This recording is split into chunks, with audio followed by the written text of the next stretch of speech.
주부라는 소개보다 돌아온 싱글이나 돌싱이라는 표현을 더 많이 쓰게 될지도 모르겠네요. 왜냐면 며칠 전 제가 알게 된 기가 막힌 일 때문이랍니다.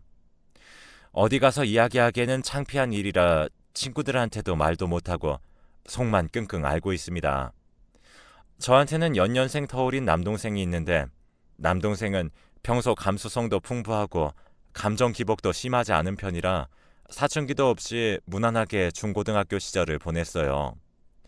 다른 친구들 이야기를 들어보면 남자 형제들과 서로 못 죽여서 안달인 경우가 많던데 저 같은 경우에는 비가 내리면 엄마 아빠가 아닌 남동생이 우산을 가져다 주고는 했거든요. 제가 밥을 거르고 다닐까봐 아침 일찍 일어나서 자기 밥은 못 먹고 나가더라도 제 밥은 차려주고 나가던 동생이었어요. 세상에 이런 동생이 또 있을까 싶을 정도로 어릴 때부터 저에게 무척이나 잘해줬습니다. 남동생이 어릴 때 제가 특별하게 잘해준 것도 없는데 그저 누나라는 이유 하나만으로 저에게 배려만 해준 동생이었어요. 또 외모도 준수한 편이었어서 제 친구들이 많이 부러워했습니다. 동생 소개시켜주면 안 되겠냐고 하는 아이들도 있었고 친한 사이가 아닌데도 제 동생과 가까워지고 싶어서 저에게 잘해주는 애들도 있었고요. 발렌타인데이 같은 날에는 저에게 선물을 대신 전달해주면 안 되냐며 그런 부탁도 많이 들어봤을 정도로 외모 때문에 주변 학우들에게도 인기가 굉장히 많았습니다. 그런 동생은 늘 저에게 있어서 자랑거리이기도 했고 훈장처럼 늘 달고 다니고 싶은 존재였어요. 그런 동생이 나중에 커서 여자친구를 데리고 와서 결혼을 한다고 하면 아쉬워서 어떡하지 라는 쓸데없는 고민도 했을 정도로 제가 동생을 생각하는 마음도 다른 남매들에 비해 깊은 편이었습니다. 부모님도 저희 남매 사이가 너무 좋아 다른 사람들에게 자랑할 정도였으니 더는 말하지 않아도 저희 남매가 서로에게 얼마나 각별한지 또 애틋한지 잘 아시겠죠? 그런데 남동생은 희한하게 한 번도 연애를 하지 않았습니다. 쑥스러운 마음에 자신의 친구들에게만 말하는 건지 가족들에게는 철저하게 숨기는 건진 몰라도 한 번도 연애를 한다는 느낌조차 받아본 적이 없었어요. 그래서인지 친하게 지내는 남자친구들도 별로 없었던 것 같아요. 그 나이 또래들이 좋아하고 관심 있을 법한 여자나 게임 같은 것에는 하나도 관심이 없었거든요. 해봤자 공부나 음악, 영화, 책 읽기 이런 것만 즐겨 했었어요. 그래서 여자들에게 인기가 더 많았던 것 같기도 하고요. 아무튼 그래서 전 학창시절 동안 남동생이 남들 다 하는 연애하는 걸 한 번도 보지 못했고 대학 입학 후에도 남동생이 이렇다 할 연애를 하는 걸 보지 못했습니다. 회사에 취직한 이후에는 제대한 남동생이 여느 애들처럼 연애하지 않고 사는 게 그저 심심하게만 보여 안타까운 마음에 억지로 미팅 자리도 놔주고 그랬네요. 그마저도 남동생이 제 이미지를 봐서 나갔던 거고 예의상 좋게 데이트를 마치고 왔을 뿐이지 부담스러우니 다시는 이런 자리 만들지 말라고 저에게 간곡하게 부탁하더군요. 아직까지도 연애 생각이 없는 건가 싶어 저도 미안해서 알겠다며 이제 관심 끄겠다고 네 연애니까 네가 알아서 하라고 했습니다. 제 딴에는 동생을 생각해서 한 행동이었는데 동생이 부담스럽다고만 하고 진지하게 연애를 시작해볼 생각은 없이 혼자 외롭게 지내는 게 내심 서운했거든요. 동생도 그게 마음에 걸렸는지 미안하다고 몇 번씩 저에게 말했고 평소보다 더 저를 챙겨주고 가끔 선물을 해주거나 좋아하는 반찬을 만들어주는 등 많이 신경 써주길래 저의 서운한 마음을 금세 풀었습니다. 다시 남들이 다 부러워하는 남매 사이로 돌아가 영화도 보고 카페에 가서 같이 수다도 떨기도 하고 쇼핑도 하면서 지냈는데요. 하루는 동생이 자기가 아는 형 중에 너무 멋있고 남자가 봐도 괜찮은 형이라 누나한테 소개시켜주고 싶다고 하는 게 아니겠어요. 누나랑 노는 게 지쳤구나? 아니, 그런 거 아니라고.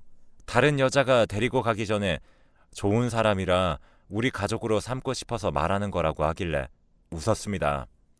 저도 남자친구랑 헤어진 지 꽤 됐기도 했고 심심하던 참이라 새로운 사람을 만나보는 것도 나쁘지 않을 것 같더라고요. 거기에다 동생이 보장하는 좋은 형이니 얼마나 좋은 사람일지 안 봐도 알 것 같았고요. 분명히 제가 고르고 고른 사람보다 더 좋은 사람일 것 같아서 얼른 약속 잡아달라고 하고 며칠 지나지 않아 속전속결로 그분을 만나게 되었어요. 동생 말처럼 성격이나 직업뿐만이 아니라 외모도 딱 제 스타일이었는데 전형적인 남자답게 생긴 외모였거든요. 그분도 저한테 첫눈에 호감을 느꼈는지 얼굴에서 웃음이 떠나가지 않았습니다. 그 모습에 더 끌렸나 봐요. 그래서 그분이 한 번 더 만나고 싶다고 그때는 동생 없이 우리 둘이서만 만나자고 하길래 냉큼 알았다고 해버렸네요. 그 이후로는 틈날 때마다 아니 시간이 없다면 시간을 쪼개서라도 그분을 만나기 시작했습니다. 집에 늦게 들어오는 날이면 동생이 또 그 형 만나고 오는 거냐고 자기가 소개해준 사이지만 그 형이랑만 놀고 자기랑은 시간을 보내지 않으니 내심 서운하고 섭섭하다고 했지만 저는 그분과 보내는 시간이 늘어났고 그것과 비례해 그분에게 푹 빠져버렸죠. 그분도 마찬가지였어요. 그래서 남들은 빠르다 할 수 있는 시간이지만 3개월 만에 결혼을 생각했고 저희 둘 다 의견 차이 없이 결혼을 진행하게 되었네요. 그렇습니다. 그분이 바로 지금 제 남편이에요. 남편은 결혼 후에 더 멋져진 사람입니다. 결혼했다고 자기 관리를 소홀히 하지 않고 꾸준히 운동을 해서 몸매를 가꾸었고 아침 기상도 저보다 빠른 편이라 늘 아침상을 차려놓고 저를 깨우고는 했죠. 제 회사와 남편의 회사가 먼데도 불구하고 늘 차로 저를 데려다 준 다음 출근을 할 정도로 저한테 지극정성으로 잘해주었답니다. 같은 회사를 다니는 동료들이 모두 저보고 결혼 하나는 끝내주게 잘한 것 같다고 입을 모아 부러워했고 젊은 여직원들은 회식 자리 때마다 하나같이 제가 롤모델이라고 했어요. 굳이 제 입으로 떠벌리지 않아도 남편이 늘 저에게 잘해주었기 때문에 모두가 알고 있었거든요. 남편과 10년이 넘는 시간 동안 살면서 한 번도 싸운 적이 없어요. 늘 제 의견을 최우선으로 생각해주면서 따라주었거든요. 그렇다고 자기 주장이 없었던 건 아닙니다. 아니다 싶을 때는 좋은 말로 저를 어르고 달래어 나쁜 선택을 하지 않도록 도와줬어요. 셈이 많은 친구들이 그러다 한번 남편이 크게 상처 준다고 겁을 줄 때에도 전 콧방귀만 뀌었습니다.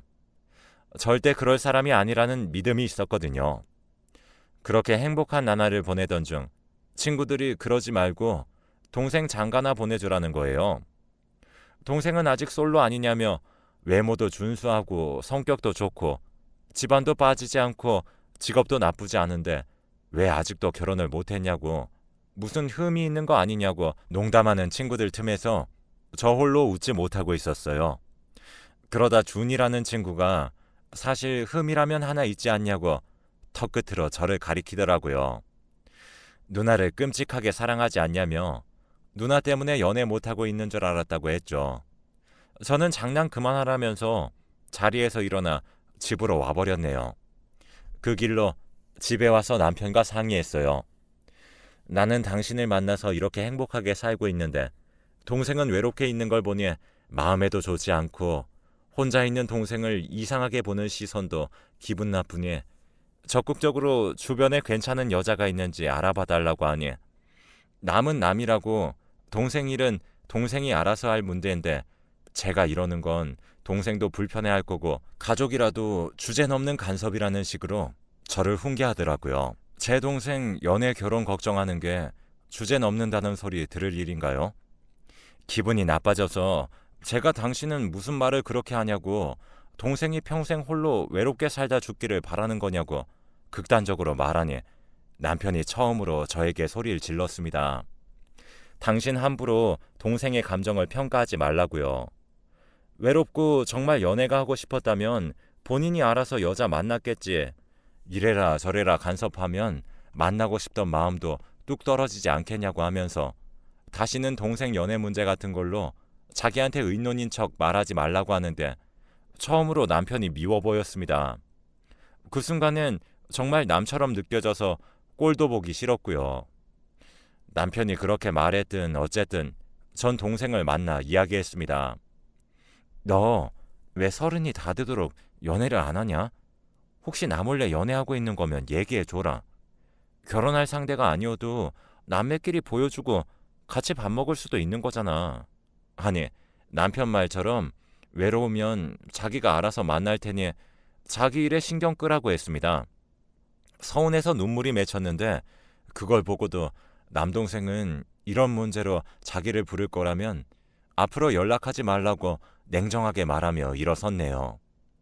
주변 친구에게 말하니 동생이 좀 예민한 것 같다고 제 편을 들어주어서 위로를 받고 집에 왔습니다. 집에 오니 남편이 버럭 소리를 지르는 겁니다. 동생 연애 문제에 신경 끄기로 한 거 아니냐면서요. 그러더니 집안일에나 신경 쓰라고 하는데 제가 풀이 죽어 있으니 미안했는지 자기가 저녁 살릴 테니까 재미있는 예능 프로그램 보면서 생각 비우라고 하길래 알았다고 했습니다. 한참 부엌에서 남편이 밥을 하고 있을 때 계속해서 문자가 오더군요. 별 생각 없이 남편 핸드폰을 보았다가 멈칫했습니다. 하트 이모티콘으로 내 거라고 되어 있는 사람에게서 온 문자였고 자세히 보니 남편 핸드폰도 아니었습니다. 처음 보는 핸드폰이었던 것이죠. 저도 모르게 남편 눈치를 보면서 뭐라고 문자가 온 건지 살펴보니 누나의 간섭이 다시 시작되었다. 엄마 아빠한테 들킬까봐 무섭다. 자기가 누나가 다신 신경 안 쓰게 혼을 쏙 빼놓아라. 보고 싶다. 이야기 흐름이 딱 제 남동생인 것 같더라고요. 심장이 벌렁거리고 손이 떨려서 화장실로 피신했습니다. 문자 내용만 보면 제 남동생과 남편이 서로 사랑하는 사이인데 둘은 남자이고 또 남동생이 저를 소개해준 사람이 남편이기 때문에 저는 잘못 본 걸 거라고 그렇게 믿고만 싶더군요. 아무튼 그 일이 있고 며칠이 흘렀습니다. 확인해보고 싶은 마음에 자충수라 할지 모르는 짓을 해버리고 말았어요. 남편이 잘 때 그 핸드폰을 어디에 숨겨두었는지 찾아낸 다음 와이프가 친구 만나러 나갔으니 놀러오라고 문자했죠. 그랬더니 몇십 분이 지나지 않아서 남동생이 들어오더군요. 소리를 고래고래 지르며 따졌습니다. 그 문자 대체 무슨 일인지 내가 납득할 수 있게끔 설명해 달라고요. 남동생은 그저 미안하다고만 할 뿐 남편은 자다 일어나서 이게 무슨 일이냐고 묻는 중에도 남동생 쪽으로 가서 남동생 편을 들어주었습니다. 자초지종을 들어보니 어릴 때부터 제 동생은 왜 여자를 만나지 않냐는 부모님의 말과 늘 여자친구를 소개해주겠다고 나서는 제가 늘 부담스럽고 기독교 집안이었기 때문에 이 사실을 공개했을 때 가족들의 시선이 무서워서 어떻게든 숨기고 싶었다고 합니다. 그러던 중 정말 나쁜 생각인 줄은 알지만 제 남편과 동생의 마음이 변할 리 없으니 남편이 저랑 위장 결혼을 한 다음 의심을 피하고 명절 때를 비롯해 사이좋은 친척인 것처럼 시도 때도 없이 편하게 1년 내내 만날 수 있지 않겠나 그런 생각을 했다고 해요. 그 말도 안 되는 생각에 희생당한 제 자신이 우습더군요. 남동생을 보내고 남편에게 한순간도 나를 진심으로 사랑한 적은 없냐고 물으니 전후에처럼 사람과 다른 묘한 감정이 있고 그 의리 때문에라도 나중에 제가 치매가 걸리든 죽을 병에 걸리는 마지막까지 제 옆을 지킬 의향이 있었다네요. 난 사랑해서 결혼을 시작했고 당신의 배려가 오로지 날 향한 사랑이라고 생각했는데 그게 아니었다는 사실이 한없이 비참한데 그 말이 나에게 위로가 될 줄 알았냐고 하니까 그 부분은 미안하다는 말밖에 할 말이 없다고 하더군요. 그러면서 저한테 뭐라고 하는 줄 아세요? 이혼할 생각이냐고 묻습니다. 저는 죽어도 이혼 못하고 너희 둘이 붙어먹게 둘 생각도 없다고 했죠. 남편이 저보고 어쩔 생각이냐고 묻길래 두고 보라고만 했어요. 며칠을 계속 보채더군요. 대체 어떻게 할 생각인 거냐고 남동생 연락도 안 받고 의도적으로 피하는 통에 남동생이 밥 한 숟가락 제대로 못 뜨고 있는 건 아냐고 하길래 둘이서 한 짓 때문에 출근도 못하고 침대에 누워 환자처럼 생활하는 나는 안 보이냐고 했습니다. 이런 상황인데 우리가 이혼을 안 하고 당신이 버티는 게 맞는 것 같냐고 하길래 내가 이렇다 저렇다 말할 때까지 잠자코 기다리고 있으라고 했어요. 그렇게 두세 달이 지나 추석을 맞이했을 때였습니다. 오랜만에 집에 가니 그동안 죽어라 피해 다녔던 남동생이 있더군요. 엄마가 그동안 얼굴 보기가 왜 이렇게 힘드냐고 남편 통해 일이 바쁘다는 이야기는 들었다고 하시며 그래도 오늘 같은 날은 한자리에 모여 얼마나 다행인 줄 아냐고 하셨어요. 그 말이 무슨 뜻인지 알아채기까지는 얼마 걸리지 않았습니다. 남동생과 남편이 말했던 계획대로 남편 동생이 앞으로 잘 부탁드린다며 결혼을 허락해달라며 왔더라고요. 둘을 노려보니 제발 입을 다물어 달라는 듯이 간절한 눈빛을 보내길래 이 두 놈이 어떤 놈들인 줄 아냐고 그 자리에서 상을 엎어버렸네요. 남동생은 하얗게 질려서 무릎 꿇고 부모님에게 다짜고짜 싹싹 빌기 시작했고 제 남편은 자기 동생을 데리고 황급히 자리를 떠나려고 하길래 남편과 남동생이 서로 사랑해서 위장 결혼하려고 꾸미는 짓거리를 다 폭로해버렸어요. 남동생은 무슨 일인지 다 설명할 테니 누나가 하는 말에 휩쓸려 놀라지 말고 일단 누나를 먼저 진정시키자고 부모님께 말하더군요. 부모님은 어안이 벙벙한 상태로 남동생만 바라보고 있길래 사실대로 말하는 게 그나마 덜 뜨거운 지옥불에 떨어지는 길이니 입 잘 놀리라고 경고하고 집을 나섰습니다. 그 이후로 남편 그림자도 못 봤네요. 지금도 간헐적으로 합의 이혼 서류에 남편 도장만 찍힌 것이 우편함에 꽂힐 뿐입니다. 매일같이 집에 찾아와 짐승 같은 울음으로 자기 아들 어디에 있는지 찾아내라는 시댁과 그런 줄 알면서 왜 이렇게 늦게 이야기했냐, 무슨 오기로 산송장 같은 사람을 붙잡아 놓고 있어서 자기 딸까지 망치려고 했냐는 원망도 들었고 남매가 쌍으로 자기네 집을 풍비박산 냈다는 욕도 들었지만 눈 하나 깜짝하지 않고 모든 발단에는 네 자식이 있다고 대꾸했습니다. 그런 와중에도 핏줄은 핏줄이라고 남동생만 죽어라 욕먹으니 듣기 싫어 그랬습니다.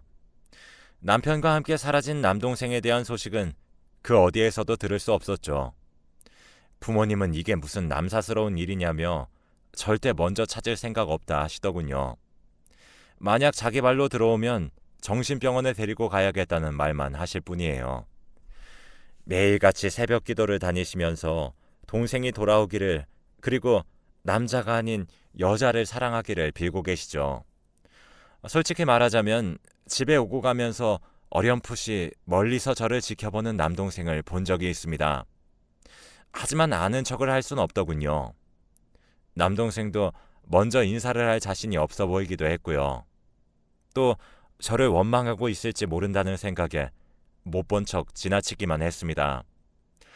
그런데 늦은 나이에 저에게 임신이라는 선물이 내려왔어요. 저는 어떻게 해야 할지 몰라 눈물만 나더군요.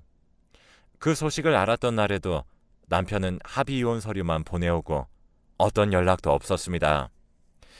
그래서 욱하는 마음에 또 멀리서 지켜보고 있는 남동생에게 다가갔더니 도망치려고 하길래 저는 임신했다며 크게 소리쳤습니다. 그러니 도망가던 길을 멈추고 내게 돌아와 그게 사실이냐고 묻길래 그렇다고 그 자리에 앉아서 둘이 엉엉 울었네요. 그 일이 있고 바로 다음 날 절대 돌아오지 않을 것 같던 남편이 돌아오면서 다시 잘 살아보자고 하더군요. 한 생명을 가진 이상 우리가 남남으로 떨어져 지낼 수는 없는 거 아니냐는 등 저에게 이미 못할 짓 많이 했는데 더한 잘못을 저지르며 살아갈 수는 없다고 하는데 비겁한 변명으로밖에 들리지 않았습니다. 아무튼 남편은 돌아오고 나서 어설프지만 전처럼 화목한 가정을 흉내내기 위해 노력했어요. 시댁에서 시도 때도 없이 쳐들어와 자기 아들이 잘 지내고 있는지 감시하는 것 때문에 머리가 아프긴 했지만 그래도 남들에게 남편이 알고 보니 내 남동생과 사랑하고 있어 이혼당했다라고 솔직히 말하고 다니는 것보단 낫기 때문에 참고 견디고 살자라고 다짐했었습니다. 시댁마저도 자신의 아들이지만 이런 나쁜 놈인 줄 몰랐다며 머리채를 쥐어뜯고 때리고 이 죄를 어떻게 갚을 생각이냐고 울부짖으셨어요. 저 대신 그렇게 울부짖는 사람이 여럿인데도 마음이 허망했습니다. 현재는 남편과 남동생 모두 어디에서 어떻게 사는지도 모르고 시댁은 미안한 마음뿐이라며 매일 생활비 명목으로 돈을 보내오는데 입출금 내역만 봐도 그날 일이 떠올라 역겨워요. 아직 그 일이 있고 몇 달이 지나지 않았습니다. 어떻게 이겨내 살아야 할지 도무지 감이 잡히지 않습니다. 제 이야기는 여기까지이고 들어주셔서 감사합니다.